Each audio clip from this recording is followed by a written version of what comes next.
Why were the 5th and the 7th chord fighting? They were trying to establish dominance. Everywhere you look, everywhere there's a heart, there's a heart. It's the music theory corner.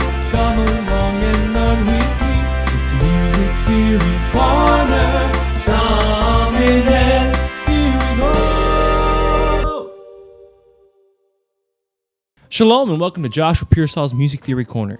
Today we'll be taking a deeper dive into the dominant chord. The dominant chord, as we've discussed before, is the 5th scale degree of your key, of any key, major or minor. And the reason it's so important is because it contains the leading note of the tonic. So in the case of C, the G, B, and D, that B is the leading note, which resolves nicely into the 1 chord. Now what I didn't mention before is there's another chord that you can replace the dominant with and still kind of sound as if it's resolving well, and that is the 7th chord. So in the case of C, that's the diminished chord, B, D, and F, which has that tritone B and F, which resolves nicely into the C and E. That works for any key, no matter what.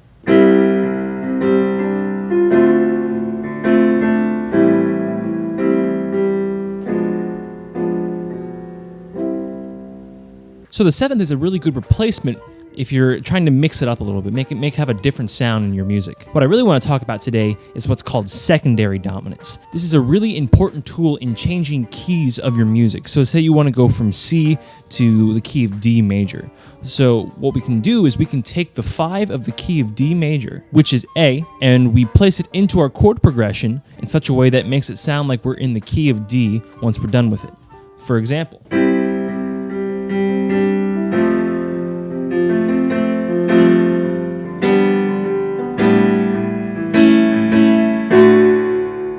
so what I did is I built the tension when I took that F to G to make it sound like it wanted to resolve back to the 1, but then I took the G to the A, which is the same concept as F to G, and I built that tension, that way when I resolved to the D, it sounded natural to us. And this is called a secondary dominant, or if we're using the 5 of 5. So it's taking the 5th out of the key that you want to go into and using that so you can modulate your song properly. You can also use the 7th in the same regard because it can easily replace the 5th. For example, say I want to go into the key of A from C.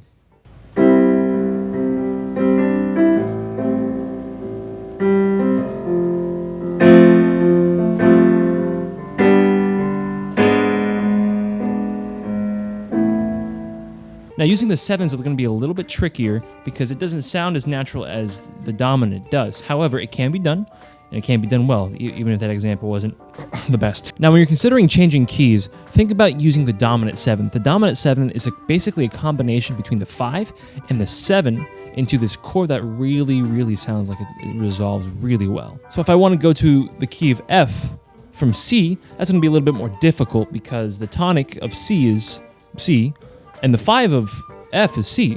So to get that to really sound like it wants to go, we're going to include the 7th to make it really sound like, oh, okay, we're going to the key of F.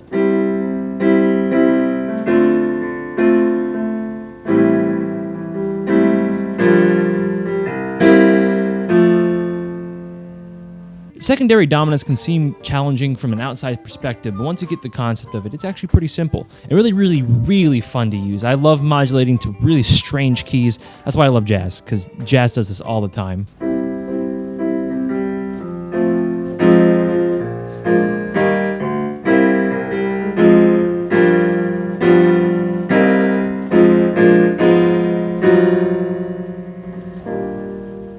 Thank you all for watching Music Theory Corner. I hope you all have a wonderful day, and here's a cute little picture of a baby seal.